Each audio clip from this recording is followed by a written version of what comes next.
Kokonatsu Shikata wants to be a manga artist so much that he dedicates all his time to drawing, even giving up outings like going to the sea. His father, Yo, takes his drawings and begins to criticize them in a way that infuriates Kokonatsu, because, after all, his father is just the owner of a candy store. When Yo suggests that our protagonist should inherit the family's Dagashi store, the boy flatly refuses because he wants to pursue manga. However, he shows great knowledge in marketing and in a few seconds suggests ideas that revolutionize the way the store is organized to lead it to a more prosperous future. This convinces his father of his ability and he calls him a candy genius. Then he leaves Kokonatsu in charge of the store, without giving him the time or opportunity to respond. At that moment, a beautiful and eccentric girl named Hataru Shurdare arrives at his house in search of Yo, and we learn that she is from the most famous candy factory. When she finds Kokonatsu instead of his father, she challenges him to a duel to see if he is capable enough, and tells him that he must create a specific candy that can satisfy all her needs, even if it means eating a candy with a pizza or cheese flavor. The boy demonstrates great skills in creating new flavors, which catches Hataru's attention. Just then, Yo appears, with whom Hataru seems to get along excellently, and they share a lunch of sweets. After the meal, Hataru asks Yo to work at her family's candy promotion company. Yo refuses because he cannot leave the store if Kokonatsu does not want to inherit the family business. So, understanding the situation, Hataru decides to stay in the village until she can convince Kokonatsu to take over the business so that his father can become a promoter. Later, Kokonatsu meets the Endo twins, Tu and Saia, at their cafe and tells them about Hataru without mentioning her name, explaining the situation. It seems that Saia is strongly in love with our protagonist, so when she hears that the new girl, Hataru, is cute, she becomes jealous and starts acting strangely around Kokonatsu. However, unaware of this, the boy treats her kindly and gives her special coffee candies because they think she will like them. Blushing, Saia accepts the gift. When our protagonist leaves, teases his sister for being in love with their friend. On her way home from work, Saia encounters a girl who has fallen into a rice field while riding her bike and invites her to her house to take a bath and wash her clothes. She then invites her to her cafe for a coffee. Unaware, Saia has met the woman her friend was talking about earlier, who is none other than Hataru. However, when she tries to explain the reason for her visit, Saia fails to understand her because the candy girl has very peculiar ways of speaking. Hataru arrives at the Shikata store and continues with her eccentric and obsessively sweet-related behavior. She is completely amazed by the variety of sweets the store now has under Kokonatsu's management. However, the boy doesn't give that much importance to the matter because he keeps insisting that his plans are different. At that moment, Hataru explains to him that the life of sweets is a life of war. All sweets have to continuously grab attention, like on a battlefield wanting to defeat their opponents. Then, she spends a long time explaining how to eat sweets better to avoid getting messy. Once again, Kokonatsu surprises her with basic techniques that she finds impressive in her strange dynamics with sweets, so she continues to hold that our protagonist is a candy genius. In her attempt to introduce the boy to the world of sweets, Hataru makes him drink a mixture of non-alcoholic caramel beer. Despite being suitable for young people, the girl ends up fainting after drinking just one glass of this beer and behaving as if she were drunk. Later, Kokonatsu meets with Saia, and Hataru joins them while playing with a candy that can also work as a whistle. Hataru gives Saia the candy toy, as she says she always liked them, and slowly they start forming a better bond. Then, Saia begins to tell the story behind the whistle candy, recounting a strange tale. Saia thinks it's nonsense, but Kokonatsu realizes that it's an allegory about his and his father's story because it seems that everything was a plan by Hataru to convince our protagonist of the beauty of the world of sweets, urging him to take over the family business. However, upon noticing this, Kokonatsu angrily asserts that he won't forsake his future to run the family business. Fearing that our protagonist might leave the town to pursue something else, and imagining all the sweets she could get for free if her friend succeeds in the store, Saia becomes desperate and interrupts to express her opinion that Kokonatsu would be really good at taking over the business. The boy implies that Hataru's antics may not be entirely sincere. Later, the three play Menko until nightfall, while Saia surprises Kokonatsu and Hataru with an amazing skill that is actually due to beginner's luck. Hataru, along with Tu, arrives at the store on a very hot summer day and decides to boil water inside the shop to make budaemen, a sweet that, according to the girl, will help beat the heat. To live the full experience, Hataru turns off the air conditioning, creating a steam-filled atmosphere. while Hataru insists that eating the snack in the sweltering heat is the best way to enjoy it. Tu admits to Kokonatsu that he's only here to fantasize about Hataru while she sensually eats the snack. Despite our protagonist's refusal to such an inappropriate comment, he can't help but blush when he watches the girl eat fervently. Once the air conditioning breaks down and Kokonatsu tells Hataru that some sweets might go bad due to the heat, the three decide to go to the pool while to contact Saia about the encounter. Kokonatsu and Tu arrive at the pool and find that there's no one else but them, so they decide to leave, but just then they encounter Yo, also employed as a lifeguard, and the girls at the pool. Here it's revealed that Yo and Hataru conspired the pool meeting in an effort to once again bring Kokonatsu closer to sweets. The plan consists of two parts. On one hand, seeing his father in another job, the boy might realize the financial problems the family business is facing. The second part involves leading sweets under the pool for Kokonatsu to find and thus convince him of how wonderful sweets are. Both our protagonist and his friends manage to find more than 10 sweets underwater and become very happy. However, this second part of the plan backfires when the Dagashi planted by the pair in the pool cannot be eaten due to a no eating and drinking sign they forgot to remove. The next day, Hataru arrives at the store but finds Tu instead of Kokonatsu, who is busy moving Dagashi that may have been damaged after the air conditioning broke the previous day. Hataru tries to strike up a conversation with Tu about sweets, but he, who is focused on his video game and has little knowledge about Dagashi, answers somewhat inaccurately and somewhat distantly. Hataru interprets this attitude as a challenge to prove to him how skilled she is with sweets, so she accepts the challenge and forcefully throws candies into Tu's mouth, meeting the boy's non-existent expectations, as he never really understood what was happening. At that moment, Kokonatsu enters the store, understanding that the whole situation he finds himself in is orchestrated by the strange girl obsessed with sweets,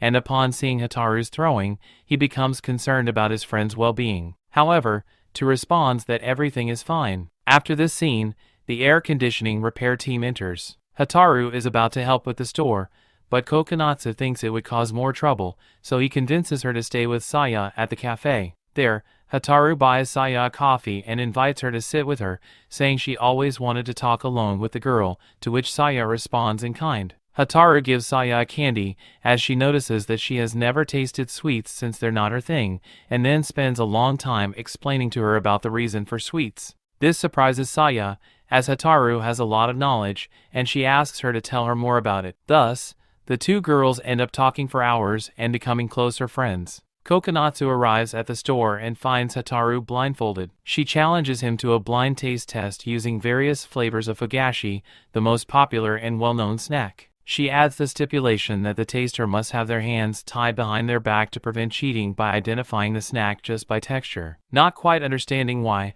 Kokonatsu thinks that even though it doesn't seem important to him, he wouldn't want to lose the battle, so he accepts the challenge. Fearful of not knowing if he'll succeed, our protagonist tries the first fugashi, and to his surprise and Hataru's happiness, he easily guesses the flavor variety. After a long time trying various types of fugashi, they both guess each flavor they're given correctly, but when there are only a few options left and Kokonatsu believes his opponent will inevitably guess correctly, he comes up with an idea. He steers away from the flavors Hataru brought and searches for a fugashi from his store, which isn't as common, trying to trick her with a strange flavor. To his dismay, she guesses it correctly. Now more determined than ever, it's Kokonatsu's turn, but Hataru complains of having a dry mouth and rushes out to buy a drink, leaving him in the store with his eyes blindfolded and tied up. Unfortunately, Yo returns to the store before Hataru, and he incorrectly infers the situation, leaving him alone again as he doesn't want to interrupt. In a second scene, Tu and Kokonatsu are at Cafe Indo, talking. Our protagonist pays no attention to his friend's nonsensical plans as he is very focused on drawing. Then Tu notices Kokonatsu's doodles of Saia and Hataru and begins to scold him because, to Tu, the figures should be more sexualized than the bland way Kokonatsu draws them. So he takes his notebook and changes the drawings, enhancing the girl's attributes. Upon returning to the candy store, Kokonatsu runs into Hataru and realizes he left his notebook with the drawings in the store. Hataru, sensing Kokonatsu's urgency, throws him a box of Glico candies, which resembles some sort of energy booster, and the two take advantage of the candy's kilocalories to run back to the cafe as fast as they can. After a long run and many mathematical operations to choose the fastest route, they start to lose the effect of the candies. First Kokonatsu, who fears not making it to the cafe in time now that he lost momentum just 300 meters from the goal. However, Hataru sacrifices herself and gives her last candy to her companion, running out of energy and collapsing halfway there. Grateful, Kokonatsu takes the candy and runs towards the cafe. Unfortunately,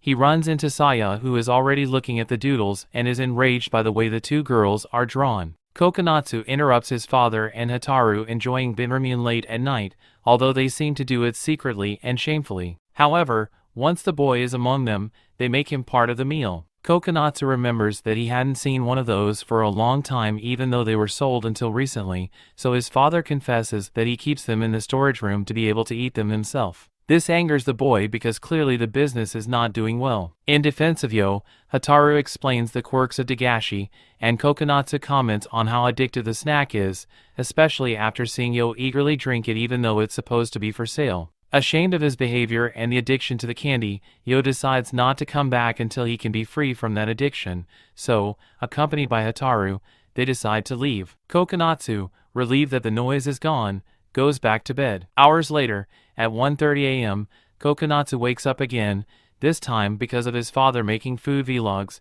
Yo claims he does it to make money with YouTube reviews and ads, as he knows people make millions with it. However, he admits that he only has 13 views in total across his videos. When Kokonatsu decides to watch his father record, he sees him reading from a small script and not really having much to say about Baby Star Ramen. Then, at Yo's request, who doesn't know how to improve, our protagonist decides to help him by naming facts about the origins of Dagashi, the mascots, and the naming convention without realizing that the webcam is still recording. This results in the video getting over 100 views, which embarrasses Kokonatsu but makes his friends very happy, especially Hataru, who sees more and more candy-filled future in the boy. Later, Hataru drops by the store after finding out that Kokonatsu and Tu are broke. She presents them with the prizes located inside the anime packages, although the prizes function more like coupons instead of yen, and Hataru goes through several without winning anything. She confesses that she has never actually won a candy prize in her life,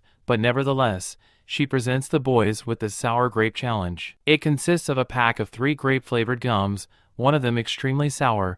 The person who eats the sour one has to do something for the winners. Hataru thinks she has beaten the boys because the gum wrapper gives away which one is the sour one, but she realizes she bought a pack with a new wrapper when she double-checks. The 3 eat a piece, and Hataru loses. Kokonatsu tries to cheer up the dejected Hataru by telling her that her bad luck could be considered a kind of talent. But despite everything, Hataru frustratedly flees before Kokonatsu and to realize that she never fulfilled her part of the deal. Hataru invites her 3 friends to a temple to try to discuss Super Himo Q, a Dagashi resembling an elongated gummy worm. Tu interrupts her with a different Dagashi, making gummies, a pun on Jankin. He opens the package to find that it has the paper version of the sweets and then, noticing the similarities with the stretchy hand toy and with a confirming look from Hataru, decides to play a prank. He purposely lifts his sister's skirt, which angers Saia and causes her to punch him, sending him flying several meters away. Hataru tends to go back to the topic of Super Himo Q and demonstrates the different ways it can be played with. This leads to a modified tug-of-war game between her and Kokonatsu to determine the succession of the store. The match ends in a tie,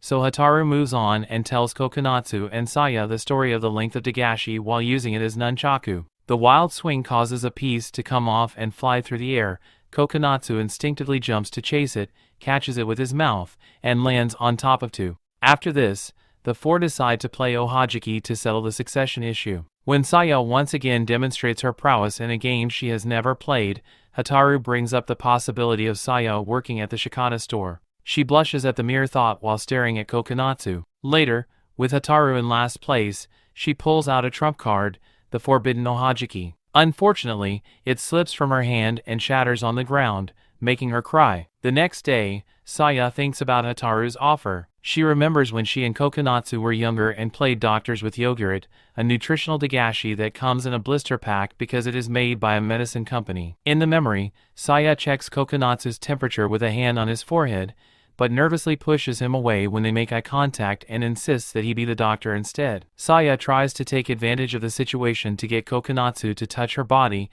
but he prescribes her medicine and sends her away, unaware of the situation. When they move on to pretend surgery, Kokonatsu gives Saia the last piece of yogurt as an anesthetic and sadly tells her that he has no more. When she tries to comfort him, they both fall and their hands get stuck. In the present, Saia shakes off the embarrassing memory, comments that Kokonatsu probably already forgot about it, and resumes her way to the Shikata store. Hataru presents today's Dagashi, yogurt. Both Kokonatsu and Saia look away in embarrassment, and Saia runs off. However, she expresses some relief that Kokonatsu still remembers. Kokonatsu accompanies his father to set up their annual manjiyaki stall the day before the summer festival begins. Our protagonist asks his father why they make manjiyaki every year instead of selling sweets, so Hataru, who appears out of nowhere, begins to explain the tradition of that food in poorer neighborhoods. However, Yo admits that he doesn't always offer it in the store because it's too much hassle. Just before an enraged Kokonatsu scolds his father, an old acquaintance of Yo's appears, confronting him because, once again, they ruin her stall by making manjiyaki instead of selling sweets. When the woman threatens him to leave the festival, Yo agrees to do so but without selling her a special sweet essential for her stall, causing the woman to end up in tears, to which Yo says he was joking. Then, the two adults make amends and go for drinks, leaving our protagonist in charge of the stall until the next day. The next day, he, too, and Hataru arrive at the festival. After announcing how much money they each have, 2,500 yen, 3,000 yen, and 200 yen, respectively, Hataru informs the boys that she can earn more money by playing Katanuki. After carefully cutting out a difficult tulip design and winning 5,000 yen, he decides to try his luck in the game and cuts out an umbrella design after several attempts. Unfortunately, he trips and breaks it on his way to redeem his prize. Later, Kokonatsu, without much excitement, helps Yo at the manjiyaki stall. Saia shows up to talk to her friend and spend the festival together, but she doesn't tell him because she doesn't want to disturb him at work. However, Yo notices that Saia blushes when she talks to Kokonatsu, so he decides to let her explore the festival with him. Tu, who wants to pay for his manjiyaki with work, takes his friend's place, demonstrating great skills in the kitchen. After some games and food, the two boys are satisfied and having a lot of fun. Saia is very happy because Kokonatsu complimented how she is dressed. Kokonatsu decides to try his hand at goldfish scooping. When he fails several times, Saia remembers a time when they were younger and Kokonatsu also repeatedly failed at the game. After spending all his money unsuccessfully, the stall owner gave him a goldfish out of pity, which Kokonatsu decided to give to Saia. Coincidentally, the same thing happens now, and Saia accepts the goldfish with a blush and a thank you, also causing a blush in our protagonist. Then, the two boys and Hataru go to observe the success of Yo's stall since Tu has been helping him. Kokonatsu, Tu, Hataru, and Saia are trapped because a cyclone is raging outside, and it's best to stay indoors and safe from the storm. Therefore, they take advantage of the time, and Tu starts telling ghost stories in which he proclaims himself as the protagonist. These stories strongly scare Saia, who is on the verge of tears but vehemently denies it, but they make no impression on Hataru and Kokonatsu. In fact, the latter only asks and probes about the inconsistencies in their plots. Hataru offers an explanation and continuation for each of the stories, showing that Tu is retelling stories from packages of super scary story gum that are totally fictitious. Despite everything, they keep scaring Saia, even knowing they are made up, but Hataru manages to reassure her by saying that if she feeds monsters with gum, they won't be able to hurt her. Just then, the power goes out, strange noises start, and a dimly lit face appears, scaring the four kids and causing Saia to scream. However, when they illuminate the space with a candle, it is revealed that what seemed like a monster was only Yo, who also got stuck in the house because of the cyclone and was just wandering around. Later, after being inspired by a YouTube video, Tu buys a pair of Kendamas for him and Kokonatsu to try to master and become very popular. Our protagonist, although he doesn't think it's that interesting, decides to support his friend's enthusiasm, so he accompanies him in practice. After repeatedly failing and injuring various parts of their bodies, especially Tu, Saia shows up and effortlessly juggles the ball, demonstrating a great skill similar to that of a professional. At that moment, the girl reveals that her brother already had a few Kendamas at home a while ago because he seems to be obsessed with improving in that area. However, This confession only highlights to us ineptitude with the toy, who, in tears and driven by a strange disappointment, runs away from the place. After finding to near an embankment and a brief discussion about popularity, he tells Kokonatsu that what really interests girls, information he knows from reading his sister's things, are predictions, love encounters, or miracles. Then he presents Kokonatsu with fortune-telling chocolate popping. The Dagashi, in a basic way and with just a few symbols, perfectly predicts to us good health and the fact that none of the boys have started their summer homework. Something totally expected. After popping the wish chocolate and wishing to see under a woman's skirt, Hataru shows up looking for Kokonatsu, and as the wind blows, her skirt lifts, although the boys don't manage to see anything. However, excited by what just happened, they decide to believe they did see something, and they are astonished by the coincidences and predictions of this suite, believing that they will finally understand women. Saia arrives at the store in search of Kokonatsu and finds no one there, so she becomes sad and decides to eat something while she waits, but she doesn't really like any sweets. At that moment, Hataru walks through the door and greets Saia, who immediately notices that she has a mouth ulcer. Searching for senseless reasons why she has that mouth ulcer, blaming lack of sleep or stress, Hataru ends up accepting, with Saia's help, that maybe the injury she has is due to the amount of sweets she is consuming. However, contrary to Saia's advice to stop consuming Dagashi until the injury heals, Hataru takes some effervescent candies, called watapachi, and eats them, irritating the ulcer even more and bringing her to tears. Later, as they continue to wait for Kokonatsu, Saia notices a Dagashi she has never seen before and is drawn to it because it looks cute, as the packaging is in the shape of an animal. Thus, Hataru tells her about Unchako, whose name and dispersal form generate confusion in Saia. When Saia tries to hint at this confusion, Hataru misinterprets it and assumes that Saia is insinuating that the Dagashi's appeal is outside her age range. After eating a few grape and chocolate-flavored candies, Hataru wants to talk about the Dagashi's insinuation, but she confuses it with another meaning. About 2 hours later, Kokonatsu arrives at the store and finds Hataru eating rice and Saia about to leave. Hataru reveals that she is from Osaka and often suppresses her Kansai dialect. After a discussion about Sakura Daikin and the fact that some Dagashi are specific to a region, Hataru leaves and reveals that she lied about her origins. She then returns to ask Kokonatsu if he likes an egg ice cream with a strange name. He lies, thinking it's a trick question, but changes his answer as Hataru starts to leave. Hataru then presents the egg ice cream, calling it by another name,